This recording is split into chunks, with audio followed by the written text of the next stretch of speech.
అందరికీ మురళీధర్ క్లాస్ రూమ్కి స్వాగతం. ఈరోజు మురళీధర్ క్లాస్ రూమ్లో మీకు ఒక ప్రముఖ వ్యక్తిని పరిచయం చేస్తున్నాను. అతను ఏంటి, అతని పేరు ఏంటి అనేటువంటిది మీరే తెలుసుకుందరు. కానీ నమస్తే అన్న, మీ నమస్తే సార్. పేరు, మీరు ఏ జిల్లా నుంచి వచ్చారో చెప్పండి. నా పేరు గెంజి రవి సార్. మ్, మాది అనకాపల్లి జిల్లా, మ్, చీడికండ మండలం బయలుపూడి సార్. రైట్. సో పేరు రవి. రవి అంటే ఏంటి? సూర్యుడు.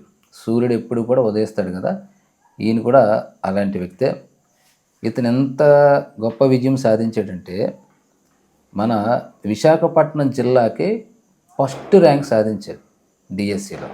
మొన్న జరిగినటువంటి 2025 డిఎస్సిలో ఆంధ్రప్రదేశ్ రాష్ట్రంలో జరిగిన ఫలితాల్లో first rank, district first. Score చూస్తే 87.28, అంతే కదా. అవును సార్. అంత స్కోరు సాధించాడు. సార్థక నామధేయుడు అనమాట.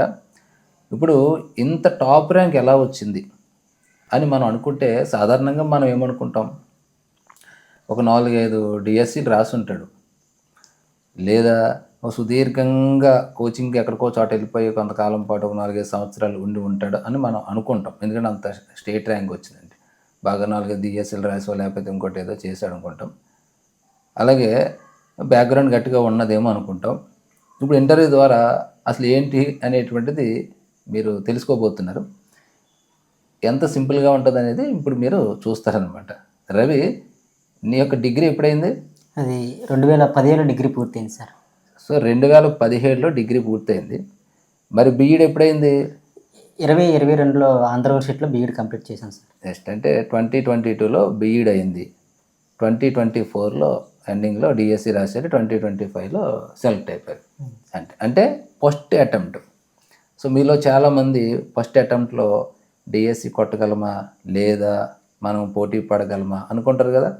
సో ప్రత్యక్ష నిదర్శనం మీకు కళ్ళ ముందు కనపడుతుంది అనమాట. ఈ నెంబర్ కూడా మీకు స్క్రోలింగ్లో వస్తూ ఉంటుంది, తర్వాత కనుక్కోండి. అది ఫస్ట్ అటెంప్ట్ అయినా సరే కొట్టినటువంటి స్టూడెంట్స్ ఉన్నారు అని నేను గతంలో చెప్పాను. ఇతనే ఫస్ట్ అటెంప్ట్లో కొట్టినటువంటి వ్యక్తి. ఇక బేసిక్ డీటెయిల్స్ ఒకసారి పరిశీలిద్దాం. రవి, నీ 10th క్లాస్ ఎప్పుడైంది? 10th class 2010-11లో పూర్తయిందండి. 2010-11లో ఎంత వచ్చింది పర్సంటేజ్? 87% వచ్చింది సార్. 87%. Very good. 520 మార్కులు అండి. 520 మార్కులు. అంటే నువ్వు అప్పుడు స్కూల్ ఫస్టా లేకపోతే? School first sir. School first. Congrats. అది స్కూల్ ఫస్ట్. అప్పుడు స్కూల్ ఫస్ట్ 2010-11లో, తిరిగి మళ్ళీ కొడితే 2024లో జిల్లా ఫస్ట్లోకి రావటం జరిగింది. అసలు ఇది ఈ జర్నీ ఎలాగా జరిగింది అని తెలుసుకునే ముందు మన అందరికీ కూడా ఉంటుంది, టెట్ స్కోర్ ఎంత ఉండవచ్చు. టెట్ కూడా 4-5 సార్లు రాసి ఉంటాడేమో అనిపిస్తుంది కదా, అది కూడా కనుక్కుందాం.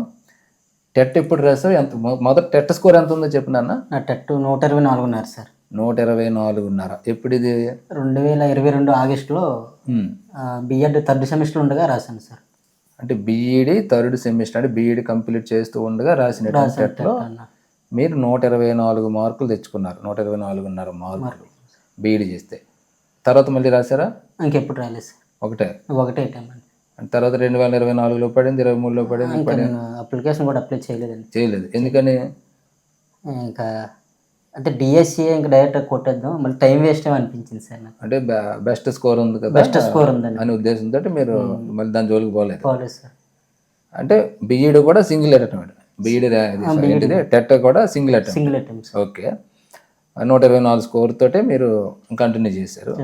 సరే, ఇదంతా బాగుంది. ఇప్పుడు బీఈడి కూడా మీరు, అప్పుడు మనకు బీఈడి ర్యాంకు ఎంత వచ్చింది? ఎడ్సెట్ ర్యాంకు 47 వచ్చింది సార్. 47 ర్యాంక్ వచ్చింది. సో రవి జర్నీ చూస్తుంటే ఎక్కడ కూడా చదువు విషయంలో అద్భుతంగా ఉన్నట్టుగా మనకు తెలుస్తుంది. అంటే 10th క్లాస్లో టాప్, అలాగే ఇంటర్మీడియట్లో కూడా. ఇక్కడ ఒకటి మనం తెలుసుకోవాలి, ఇంటర్మీడియట్ చదివారా మీరు? ఇంటర్మీడియట్ చదవలేదు సార్. నేను ఇంటర్ చదవలేదు. మరి పాలిటెక్నిక్ చదవానండి 10th తరగతి. పాలిటెక్నికల్ ఏం గ్రూప్? అదే triple E sir. Triple E తీసుకున్నారు. ఎందుకని పాలిటెక్నిక్లోకి వెళ్ళారు? అంటే వేరే అతను సజెషన్ చేస్తే ఇంజనీరింగ్ కోసం బెస్ట్ అంటే వెళ్ళాను సార్. ఓకే. తర్వాత మళ్ళీ షిఫ్ట్ అయిపోయారా? షిఫ్ట్ అయిపోయింది సార్. ఎందుకని? అంటే నాకు ఇంజనీరింగ్లో సబ్జెక్టు నేర్చుకునే అవకాశాలు లేక డిగ్రీ కోసం బీటెక్ చేయాలనే ఉద్దేశంతో బీటెక్ ఎందుకు మామూలు డిగ్రీ చేద్దాం, కాంపిటేటివ్లోకి వద్దామని వచ్చేసి కాంపిటేటివ్ ఫీల్డ్లోకి వద్దాం మళ్ళీ ఇందులోకి వచ్చారు. చూడండి, 10th వరకు ఒక చదువు, మళ్ళీ ఇంటర్లో ఏమో పాలిటెక్నికల్ చదివి, మళ్ళీ డిగ్రీలో BA చదివి, ఆ తర్వాత మళ్ళీ BED చేయటం జరిగింది. BEDలో మీది అంటే మాకులాగా నార్మల్ BEDనా లేకపోతే? లేదు సార్, అది స్పెషల్ బిఎడ్ అని, విజువల్ ఇంపైర్మెంట్ అంటే కళ్ళు చూపులోని సమస్యలు ఎదుర్కొనే పిల్లలకి టీచింగ్ సంబంధించింది సార్. అది మీరు చేశారు, రైట్. ఇది మన రవి బ్యాక్గ్రౌండ్ చూసుకుంటే చదువులు అక్కడ తగ్గలేదైనా ప్రతి చోట మంచి స్కోరు సాధించారు. అంతా బాగుంది అనిపిస్తుంది మనకి. అయితే 2017లో మీకు డిగ్రీ అయిందన్నారు. ఇక్కడ మళ్ళీ కొంత గ్యాప్ కనపడుతుంది నాకు. 2017 తర్వాత BED విషయంలో కానీ ఇంకోటి కానీ ఏం చేయకుండా ఉండిపోయారు కొంతకాలం. ఎందుకని? ఒకటి అక్కడ ఆ కాలం ఏం జరిగింది? అంతే, సోషల్ యాక్టివిటీస్, రామకృష్ణ మిషన్ అలాంటివి ఉంటాయి కదండి, ఆ యాక్టివిటీస్ బాగా ఎక్కువ ఇన్వాల్వ్ అయిపోయి చదువును పక్కన పెట్టాను సార్. RSS అంటే రాష్ట్రీయ స్వయం సేవక సంఘంలో ఫుల్ టైమర్గా చేశానండి విజయవాడలో 3 సంవత్సరాలు. ఫుల్ టైమర్గా చేస్తూ అదే టైంలో MA ఎకనామిక్స్ డిస్టెన్స్లో కూడా కంప్లీట్ చేశానండి. ఓకే. RSS శిక్షణ తీసుకున్నావు. ఆ శిక్షణలో ఏం గ్రహించావు నువ్వు? అయితే సమాజంలో మార్పు తేవాలంటే టీచర్ అనేది మంచి ప్లాట్ఫామ్ అనిపించింది సార్ నాకు. అనిపించింది. సో అక్కడ శిక్షణ నీకు ఉపయోగపడిందా జీవితంలో? అద్భుతంగా ఉపయోగపడిందండి. ఎలాగా? అంటే మనం ఏదైనా సాధించాలంటే ముందు వ్యక్తికి క్రమశిక్షణ అవసరము, అదేవిధంగా వ్యక్తిగతం కాకుండా సామాజికంగా కూడా మన ఆలోచన ఉండాలి అని ఆలోచన వచ్చింది సార్ నాకు అక్కడ. ఓకే. మరి RSSలోకి వెళ్ళిన నువ్వు, ఫుల్ టైమ్గా ఉన్న నువ్వు, మళ్ళీ అలాగే ఇటువైపు ఎలా వచ్చావు? అంటే సాధారణంగా ఇంకా అలా వెళ్ళిపోతుంటారు, నరేంద్ర మోడీ చూసుకున్నా లేకపోతే ఇంకొకరు చూసుకున్నా, ఇంకా అలా వెళ్ళిపోతుంటారు వాళ్ళు. అంటే మళ్ళీ ఇలా ఎలా టర్న్ అయింది దానికి? ఫుల్ టైం అంటే మనం కుటుంబం దూరంగా ఉంటాం కదా సార్, ఫ్యామిలీ అంటే ఒక ప్రెజర్ ఉంటుందండి ఇంటికి వచ్చి. ఇంకా ప్రెజర్ వల్ల ఇంటికి వచ్చేసాను సార్. ఇంటికి వచ్చి మళ్ళీ స్టడీలో అంటే దానివల్ల బ్రేక్ తప్ప మరి కారణం అయితే ఏం లేదు. కారణం ఏం లేదు సార్. సో అందులో ఉండి కొంత సామాజిక సేవా కార్యక్రమాల్లో పాల్గొని తర్వాత మళ్ళీ ఇలా వచ్చావు కదా, రైట్. ఇప్పుడు 2022 నువ్వు BED పూర్తయింది. 2022లో BED పూర్తయితే 2024 DSEలో అంటే గవర్నమెంట్ ఇచ్చింది 2025 DSEలో నువ్వు సెలెక్ట్ అవ్వటం అనేది జరిగింది. ఈ మిరాకిల్ ఎలా జరిగింది అసలు? ఫస్ట్ అటెంప్ట్లో ఎలాగా సాధించగలిగావు? నీ స్ఫూర్తి ఏంటి అసలు? ఏంటి నాకు కావాలి అది విషయం. అంటే యాక్చువల్గా టెట్ ప్రిపరేషన్ స్టార్టింగ్లోనే మీ వీడియో చూసాను సార్. అంటే నాకు టెట్లోని ఇంగ్లీష్ ప్రిపేర్ అనేది కొంచెం ఇబ్బందిగా అనిపించేదండి. ఆ టైంలో యూట్యూబ్లో సెర్చ్ చేశాను, how to prepare AP TET English syllabus అని. అలా కొడితే చాలా వీడియోస్ వచ్చినాయి, అందులో మీ వీడియో ఒకటి కనిపించిందండి. అందులోని ఇంగ్లీష్ ఎలా ప్రిపేర్ అవ్వాలి అని ఒక దగ్గర అరగంట పైగా వీడియో ఉందండి. ఆ టైంలో మీరు చెప్పింది ఏంటంటే టెక్స్ట్ బుక్లో ఎక్సర్సైజ్ కూడా మేమే చేస్తాము, మీరు టెక్స్ట్ బుక్లను గ్యాదర్ చేసుకోకలేదంటే అయితే ఇదేదో బాగుంది కదని అప్పుడు నేను మీ కోర్స్ తీసుకోవడం జరిగిందండి. టెట్ కోర్సు తీసుకున్న తర్వాత ఒక 2 నెలలు అలా గడిచింది. టెట్ నోట్స్ రాసుకుంటుంటే కింద స్క్రోలింగ్ ఉందండి, SA సోషల్ ఎగ్జామ్స్ రాయాలనుకుంటే కింది నెంబర్ కాల్ చేయండి అని. అప్పుడు నాకు ఒకసారి ఏదో బాగున్నట్టుందని ఒకసారి కాల్ చేశానండి. అలాగే స్టార్ట్ అయిన తర్వాత మీకు ఎగ్జామ్స్ రాస్తున్నట్టే మధ్య మీద మోటివేషన్ వీడియోస్ పెట్టేవారండి. ఆ టైంకి DSE ఉంటుందా ఉండదా అనేది ఎవరికి తెలియదండి. ప్రభుత్వం కూడా అంత అడుగులు వేయలేదు. ఆ టైంలో మీరు ఒక మాట చెప్పేవారండి, DSE ఉంటుందని నమ్మకం మీద చదవండి, ఒకవేళ ఎప్పటికైనా DSE ఉంటుంది, ఉంటే ఒక పోస్ట్ ఉంటుంది, ఆ ఒక పోస్ట్ నాదైన ఉద్దేశంతో చదవండి అంటే ఇంక అది గుడ్డిగా ఫాలో అయిపోయానండి. ఇంకా అది ఎప్పుడు వస్తుంది, ఉన్న ఒకటే పోస్ట్ ఉంటుంది, ఒక పోస్ట్ కొట్టుకుందాం, ఒకవేళ మన జిల్లా లేకపోతే పక్క జిల్లాలో ఉంటుంది అక్కడేం కూడా నాన్ లోకల్ ఉద్దేశంతో ఇంకా అది చదివాను సార్. మధ్యలో Group 2 ప్రిలిమ్స్ క్వాలిఫై అయ్యాను, అదేవిధంగా డిప్యూటీ DO ప్రిలిమ్స్ క్వాలిఫై అయ్యానండి. అవన్నీ క్వాలిఫై అయినా మెయిన్స్గా అవన్నీ వదిలేసానండి. ఇంకా DSE అలా కొట్టేద్దాం. ఓకే. DSE మీద ఎందుకు ఉండిపోవాలనిపించింది? DSE అంటే ఒకటి నాకు అనిపించింది సార్, అదే టీచర్ అనేవాడు సమాజంలో మార్పు తీసడానికి మంచి ప్లాట్ఫామ్, మిగతా వాటిలో ఉండదు అనిపించింది నాకు. అనిపించింది మీకు ఆత్మసంతృప్తి టీచర్ జాబే అనిపించింది, రైట్. అయితే సాధారణంగా మీరు ప్రిపరేషన్ స్టార్ట్ చేసేటప్పుడు హేమహేమిని చూస్తుంటారు. చూసాను సార్. అంటే 10 సంవత్సరాల లాంగ్ ప్రిపరేషన్ చేసిన వాళ్ళని, 15 సంవత్సరాలు ప్రిపరేషన్ చేసిన 3 అటెంప్ట్ చేసిన 4 అటెంప్ట్ చేసిన కనీసం ఒక 2-3 అటెంప్ట్ చేస్తున్నాడు మీ కొలిక్కి చూస్తారు. పైగా ఉత్తరాంధ్ర ప్రాంతం అనేటప్పుడు మామూలుగా ఉండదు. అవును సార్. అలా ఉన్నప్పుడు నేను ఫస్ట్ అటెంప్ట్ మొదటి ప్రయత్నం చేస్తున్నాను కదా అనేటువంటి భయం ఏమన్నా మీకు కలిగిందా? భయం కలిగింది సార్. అంతే అంతకుముందు రాసిన వాళ్ళు ఎవరినైనా అడిగితే అమ్మో డిఎస్ వసంత్ బాగా హెవీ సిలబస్, అంతమంది తక్కువ మార్కులో ఫెయిల్ అయిన వాళ్ళు ఉన్నారు, వాళ్ళు మనం ఎదుర్కోము, నెక్స్ట్ ఏడీఎస్ వచ్చిన వాళ్ళదే పోస్ట్ అన్నట్టు చాలా మంది మాట్లాడారండి. అదొకటి చాలా మంది ఇలా చదువుతానంటే డిఎస్ ఎక్కడెక్కడ ఉంటుంది, గవర్నమెంట్ స్కూల్లో ఖాళీ అయిపోతున్నాయి, ఉన్న టీచర్లు ఖాళీగా ఉన్నారు, డిఎస్సి తీదని ఒక ఈ విధంగా మాట్లాడేవారండి ప్రతి ఒక్కరు. కానీ నాకు ఎందుకు అనిపించింది ఒక డిఎస్సి తీయడా, అందులో ఒక పోస్ట్ ఉండదా, ఉంటది, ఎంతకాలం డిఎస్సి తీయడం మానేస్తుంది, ఎప్పటికైనా తీస్తాడు, ఒక పోస్ట్ అని ఉంటుంది అదన్నట్టు అనుకున్నాను సార్. అయితే మీరు కూడా ఈ సీనియర్లు అంటే సీనియర్లు అనకూడదు, ఆ ప్రిపరేషన్ ఉన్న వాళ్ళని చూసి భయం అయితే పడ్డారు. ప్రారంభంలో భయపడ్డారు.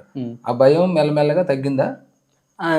ఎగ్జామ్స్ రాసే కొద్ది నాకు మీ దాంట్లో ఎగ్జామ్ రాసేటప్పుడు అండి మురళీధర్ క్లాస్ యాప్లో టాప్లో వచ్చేవానండి. ఓకే, టాప్లో వస్తుందంటే అంటే మన దాంట్లో కూడా అంతకుముందు డిఎస్సీలు అటెంప్ట్ చేసిన వాళ్ళు పరిచయం ఉన్నారండి.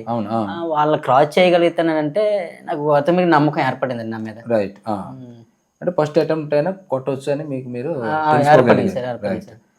సో ఆ రకంగా మీరు సీనియర్ నుంచి ఒక థ్రెడ్, ఒక భయం అనిపించినా కూడా దాని నుంచి మళ్ళీ మీకు మీగానే నేను నిలబడగలుగుతానని అనుకున్నాను. ఎందుకంటే ఇది ఎందుకు అడిగానంటే చాలామంది బిఎడ్ చేసిన తర్వాత ఫస్ట్ అటెంప్ట్ ఉన్నాం మేము కొట్టగలుగుతామా లేదా సార్, మా పరిస్థితి ఇలా ఉంది అని అనుకుంటుంటారు. ఫస్ట్ అటెంప్ట్ కొట్టొచ్చు, కొట్టడం కాదు దిమ్మ తిరిగేలాగా కొట్టొచ్చు, టాప్లో కొట్టొచ్చు అని మీరు ఇప్పుడు నిదర్శనం.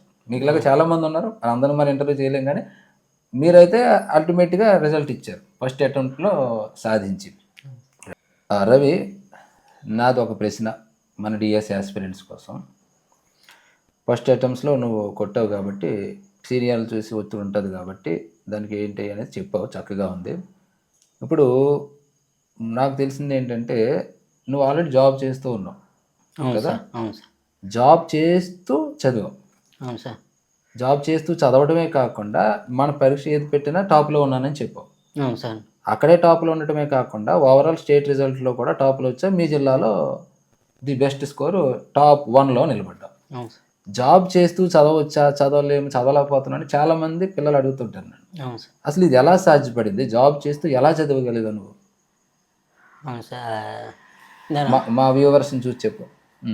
అంటే దానికోసం నేను పర్టికులర్ ఇన్ని గంటలు చదవాలని అనుకున్నానండి.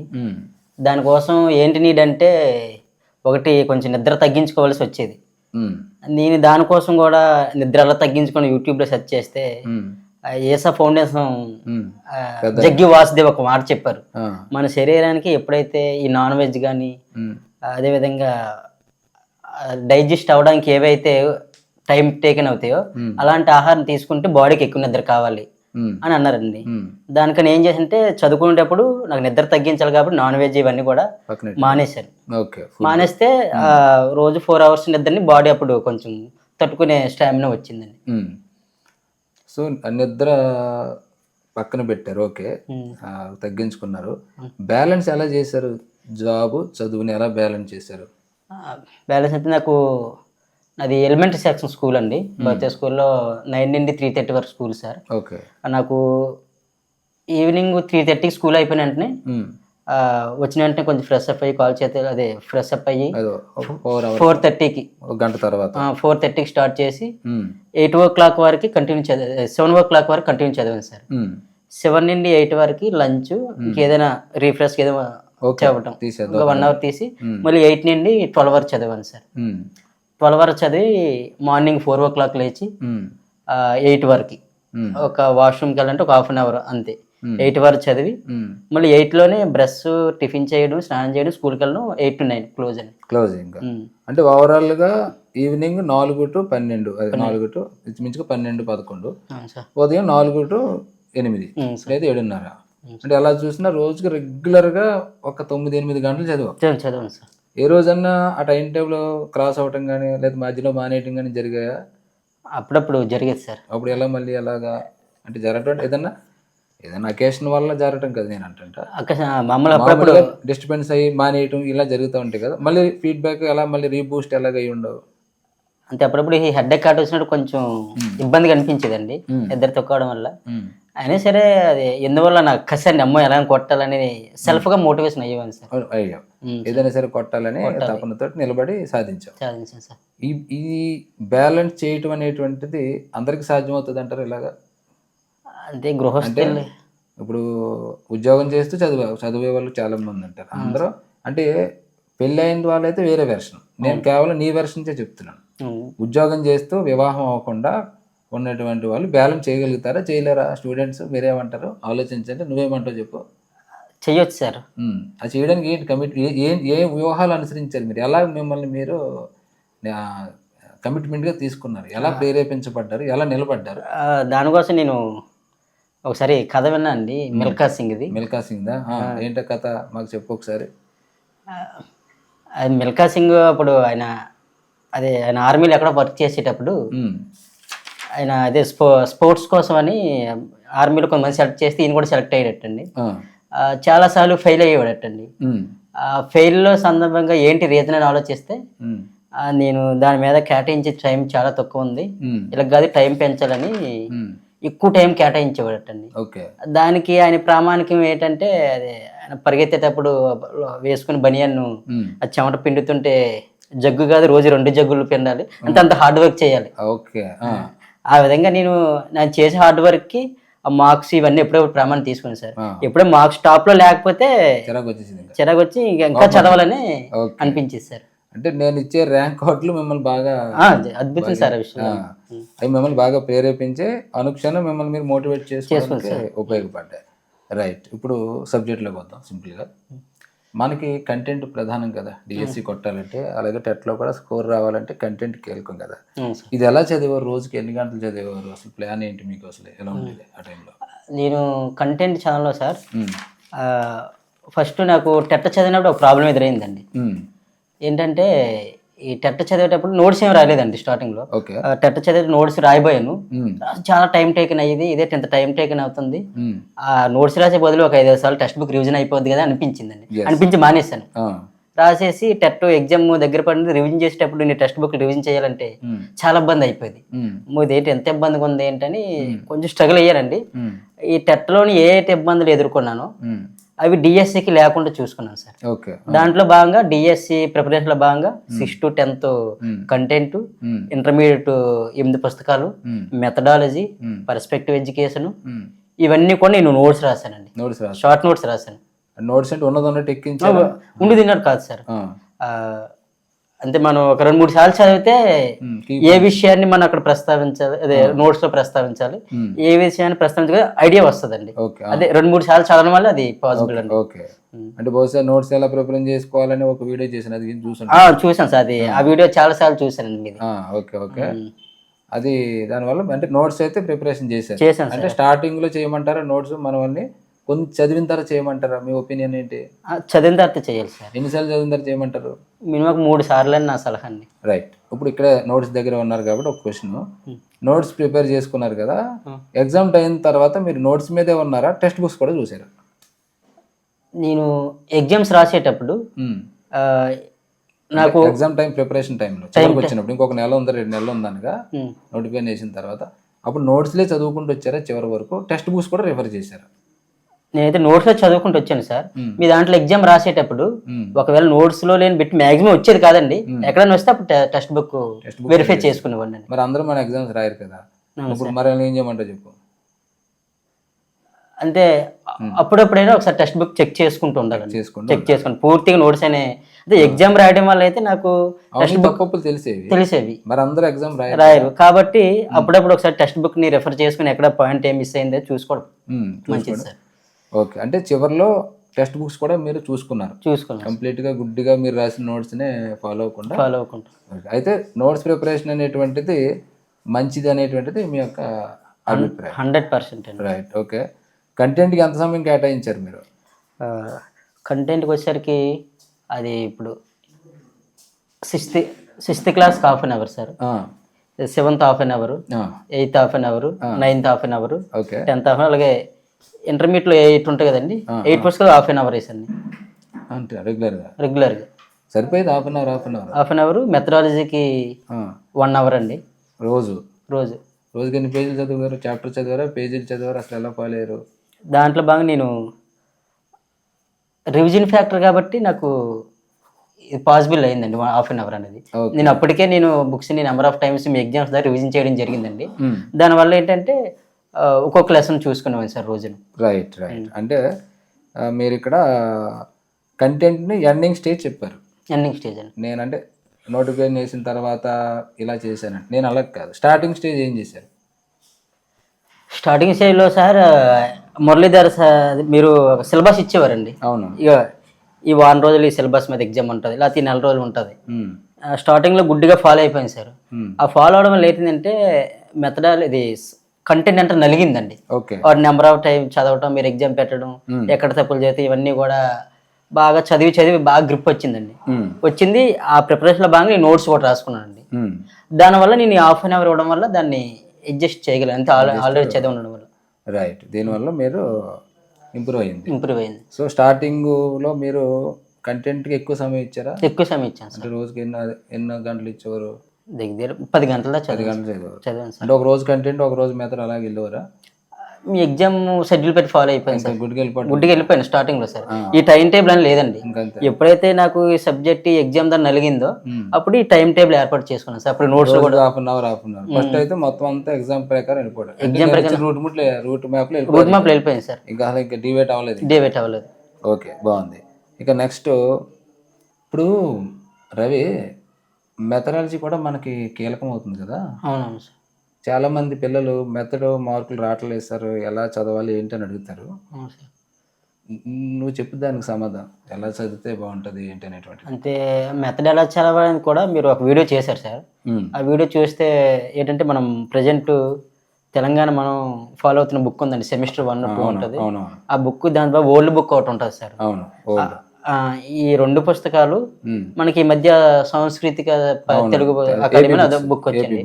ఈ 3 పుస్తకాలు క్షుణ్ణంగా చదివాను సార్. అంటే మీరు చెప్పారు ఒకటి, అంటే స్టార్టింగ్ లో మీరు ఎగ్జామ్ పెట్టినాడు నలిగిందండి, అదొకటి. ఎప్పుడైతే ఎగ్జామ్ నలిగిందో నోట్స్ రాసుకున్నాను సార్ నేను మెథడాలజీని కూడా. నోట్స్ రాసి ఎగ్జామ్స్ రాయటం వల్ల నాకు మెథడాలజీ మీద బాగా గ్రిప్ వచ్చిందండి. రోజుకి ఎన్ని గంటలు చదివారు మెథడాలజీ అండి? అంటే ఎగ్జామ్స్లో వాటి నెంబర్ ఆఫ్ టైం చదవడం తర్వాత అయితే రోజుకి గంట కేటాయించేవాడిని. రోజు గంట అండి. డిబేట్ అవ్వలేదండి. స్టార్టింగ్లో మెథడ్ అర్థమైందా? అర్థం కాలేదండి. మెథడ్ అయితే నాకు తెలిసి ఒక 10 సార్లు పైగా చదువుంటాను.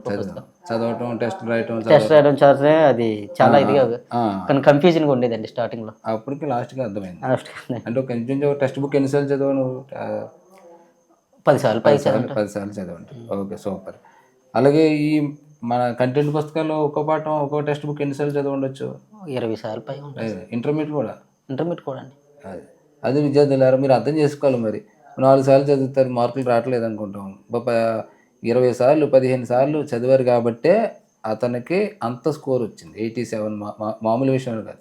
మొత్తం డిఎస్సి చరిత్రలోనే అత్యధిక స్కోర్లన్నీ కూడా మన డిఎస్సిలో వచ్చినాయి. 89, 87, 86 నెంబర్ ఆఫ్ స్టూడెంట్స్ వచ్చారు. నా స్టూడెంట్స్ అందులో చాలామంది ఉన్నారు.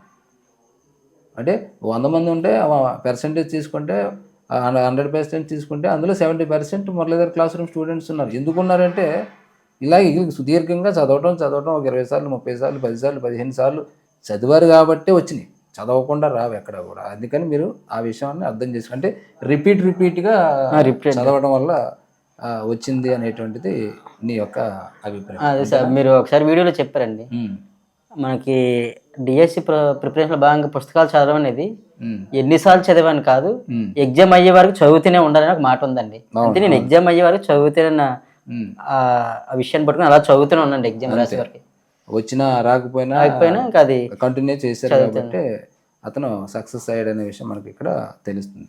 సో కంటెంట్ ఎలా చదవో చక్కగా చెప్పావు, మెథడ్ కూడా ఎలా చదవారో చెప్పారు.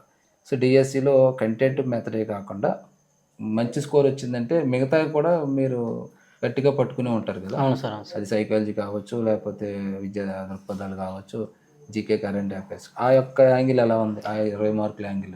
రిమైన్ అంటే ఇప్పుడు పర్స్పెక్టివ్ చూస్తే సార్ మనకు అకాడమిక్ పుస్తకం ఉందండి. అవును. ప్రీవియస్ పేపర్లు చూస్తే అకాడమిక్ బుక్ ఒక్క బిట్టు కూడా దాటి కనిపించలేదండి. ఉమ్. అకాడమిక్ పుస్తకాన్ని నెంబర్ ఆఫ్ టైం చదివి నోట్స్ కూడా రాసుకున్నాను సార్. అది కూడా నోట్స్ రాసి. అది నోట్స్ రాశారండి. ఓకే. అలా చదివితే ఈ లోపు మనకి కొత్తగా మళ్ళీ మన ఏపీ ప్రభుత్వం కొత్తగా బుక్ నింపింది. అవును. కలర్. దీన్ని కూడా చదవండి. అంతే పాత పుస్తకం ఈ కొత్త పుస్తకం రెండింటిని నెంబర్ ఆఫ్ టైం చదవనండి. 5 మార్కుల కోసం. రెండింటిని నోట్స్ రాశానండి. Okay, good. ఓకే, ఇది బాగుంది. సైకాలజీ అలాగా కొంచెం ముందు నుంచి ప్లాన్లో ఉన్నారా? దానికి ఎటువంటి ప్లాన్ చేశారు? సైకాలజీకి అంటే మనకి అకాడమిక్ పుస్తకాలు పర్టికులర్గా సిలబస్ దొరకట్లేదండి. అకాడమిక్ పుస్తకాలు అంటే ఒకే పుస్తకంలో సిలబస్ ఉంటుందని లేదండి. అవును. అందువల్ల కొన్ని ప్రైవేట్ పుస్తకాలు చదివారు. అన్ని కలుపుకొని మీరు ఓవరాల్గా చేసుకెళ్ళారు 5 మార్క్స్. మరి జీకే కరెంట్ అఫైర్స్ కూడా మీరు మంచి స్కోర్ చేశారని విన్నాను. అప్పుడు మాటలో మంచి స్కోర్ వచ్చింది. మన జీకే కరెంట్ అఫైర్స్ 2 కలిపి 10కి 7 మార్క్స్ ఇచ్చేసారు. 7 మార్క్స్ అంటే మామూలు విషయం కాదు. ఈ మిరాకిల్ ఎలా జరిగింది? అంటే అంటే ఈ టాపిక్స్ని వస్తారని మీరు ఒక సిలబస్ ఇచ్చారండి నాకు. అవును. జీకే కరెంట్ అఫైర్స్ ఏం చదవంటే జనరల్గా నేనే కాదు మన స్టూడెంట్స్ అందరూ ఒకసారి ఎక్కువ ఉంది కదా ఏం చదవాలని డౌట్ అందరికి వచ్చేస్తుంటుందండి. అవును. ఎంత పెద్దది ఎక్కడ చదువుతాం ఏం చదువుతాం. అవునవును. అయితే మీరు చెప్పారు సార్ ఒకసారి టాపిక్స్ ఇచ్చారు. అవును. 10 టాపిక్స్. అంతకుముందు మనం పేపర్ రిఫర్ చేసిన ప్రకారం ఈ టాపిక్స్ నుండి ఇస్తున్నాడు జీకే అంటే ఇంకా ఆ టాపిక్స్ని నేను అలాగా ఫాలో అయిపోయాను. దాంతో మీకు మంచి స్కోర్ వచ్చింది. అంటే మీరు అన్ని బ్యాలెన్స్ చేసుకున్నారా చివరికి వచ్చే సమయానికి? అన్ని బ్యాలెన్స్ చేశాను. జీకే కరెంట్ అఫైర్స్ అన్ని చదువు ఒక రోజులో అన్ని కవర్ అయ్యా? Content, method, GK, current affairs, విద్యార్థి అన్ని కవర్ చేసుకుని చదివారా లాస్ట్ లో? అన్ని రోజులో ఒక రోజు అన్ని కవర్ చేసి అంటే అప్పుడు అరగంట అలా చదివాను సార్. అట్లాగా. ఈ అరగంట నా రివిజన్ అండి. దాంతో మీరు పెట్టే ఎగ్జామ్స్ కి మళ్ళీ మిగతా టైం అండి. ఓకే.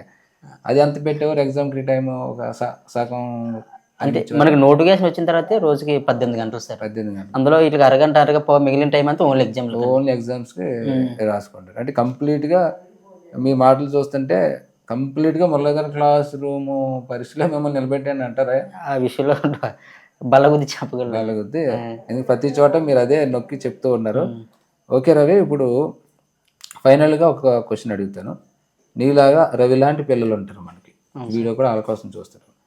కొత్తగా ప్రిపరేషన్ స్టార్ట్ చేసే వాళ్ళకి నువ్వు ఇచ్చే సలహా ఏంటి? మన ప్రిపరేషన్లో భాగంగా ముందుని టెక్స్ట్ బుక్ 2-3 సార్లు చదివి, అదే మెథడాలజీ ఏదైనా అవ్వండి మన అకాడమిక్ పుస్తకాలని ఒక 2 లేదా 3 సార్లు చదివి నోట్స్ రాయమని నేను సలహా ఇస్తాను సార్. ఓకే. అంతే మనకి ఏంటంటే నోట్స్ రాసేటప్పుడు అనిపిస్తుంది ఈ నోట్స్ రాసే టైంలోనే ఆ పుస్తకాన్ని 4-5 సార్లు చదివి వచ్చి కదా అనిపిస్తుంది. కానీ రిజల్ట్ అనేది ఎగ్జామ్ ముందు మనకు కనిపిస్తుంది అండి. ఓకే. అంతే ఎగ్జామ్ ముందు రివిజన్ చాలా ఇంపార్టెంట్ అండి. రివిజన్ ఉండాలి. అందుకని నోట్స్ రాసుకోమని చెప్తాను సార్. దాంతోపాటు రెగ్యులర్గా ఎగ్జామ్స్ రాయాలండి. ఈ 2 మనకి చాలా మెయిన్ అండి. దాంతో పాటు ఎవరొకరు గైడెన్స్ ఫాలో అవ్వాలండి. అసలు ఏం జరుగుతుంది డిఎస్సి గురించి, జనరల్గా డిఎస్సి ప్రిపరేషన్లో ఎలాంటి లోపాలు జరుగుతుంటాయి, అంతకుముందు ఏం జరిగాయి, ఏం జరగడానికి అవకాశం ఉంది, ఆ గైడెన్స్ అంతే నేను ఎప్పుడు ఫాలో అయ్యానండి. మీరు చెప్పారు అసలు అంటే మీరు చెప్పకముందే మీరు చెప్పారు మీకు ఈ ప్రాబ్లం మీకు ఎలా తెలుసు నాకు అయితే తెలియదు. మీకు ఇక ప్రాబ్లం అవుతుంది, ఇక మీకు మనకి డిఎస్ ఎగ్జామ్ దగ్గర ఉంది, మా అందరికి జీకే తక్కువ వస్తున్నాయి మీరు ముందే చెప్పేవారు. నేను దాన్ని ఎప్పటికప్పుడు రెక్టిఫై చేసుకున్నాను ప్రాబ్లం. సో ఎవరో ఒకరు సలహా గైడ్లైన్స్ కంపల్సరీ ఉండాలి. ఓకే. అది విద్యార్థులారా మన రవి చెప్తుందిలో 3 నియమాలు ఉన్నాయి. ఒకటి బాగా రీడ్ చేసిన తర్వాత నోట్స్ మేకింగ్ చేయమని ఫస్ట్ది, అంతే కదా? స్టార్టింగ్ నోట్స్ రాయకూడదు. ఒక 4 సార్లు 2-3 సార్లు చదివిన తర్వాత నోట్స్ రాసుకోమంటున్నారు. అలాగే number of time revision, number of time practice చేయమంటున్నారు అండి. ప్రాక్టీస్ అంటే దట్ మీన్స్ ఎగ్జామ్స్ ప్రాపర్గా అటెండ్ చేయలేదు, ఆఫ్లైన్ కావచ్చు ఆన్లైన్ కావచ్చు. ఇతనంటే నా దగ్గర ఎగ్జామ్స్ రాశారు కాబట్టి మీరు ఇంకొకరి చోట రాసుకోండి, that is not matter, but practice అనేది ఉండాలి. ప్రాక్టీస్ కంపల్సరీ ఉండాలి. అలాగే తర్వాత అతి కీలకమైనటువంటిది ఏదో ఒక గైడ్, అంటే గురువుని నమ్ముకుని వెళ్ళిపోమంటాడు. అంటే ఒక గైడ్ నేను డిఎస్సికి సంబంధించి ఎవరో ఒకరు సలహాలు సూచనలు తీసుకుంటూ, మంచి సలహాలు, మళ్ళీ అందరూ పనికిమాలిన సలహాలు కాకుండా ఒక చక్కగా మనల్ని పద్ధతిలో తీసుకెళ్లే వాళ్ళ యొక్క మాటలు, గురువుల మాటలు తీసుకుంటూ ముందుకెళ్ళాలని గైడ్లైన్ చేసుకునేటువంటిది ఇస్తుంది. ఇది మీరు చేయవలసింది. ఇప్పుడు మీ గురువులు ఎవరంటే ఇలాంటి వాళ్ళే. డిఎస్సి కొట్టినటువంటి స్టూడెంట్స్ ఎవరు ఉన్నారో వాళ్ళందరూ మీ గురువు లాంటి వాళ్ళు. వాళ్ళ దగ్గరికి వెళ్ళి ఎలా చదువు ఏంటి, వాట్ ఈజ్ వాట్ ఏంటి అనేటువంటిది తెలుసుకుంటే మీరు రేపు రవిలాగా మళ్ళీ మీరు ఉదయిస్తారు విద్యార్థులారా. సో నా వీడియో దానికోసమే చేశాను. మరొక్కసారి రవికి ప్రత్యేకమైన అభినందనలు తెలుపుతూ థ్యాంక్ యూ సార్. ఎందరికో నీ యొక్క జర్నీ స్ఫూర్తిదాయకంగా నిలుస్తుంది. అలాగే నీలాంటి మంచి స్టూడెంట్స్ని నాకు అందించినటువంటి మీ అమ్మకి నాన్నకి పాదాభివందనాలు తెలియజేసుకుంటూ ధన్యవాదాలు. Thank you. రవిని ఆదర్శంగా తీసుకుని ముందుకు సాగాలని మరొక్కసారి మీకు తెలియజేసుకుంటూ జై హింద్.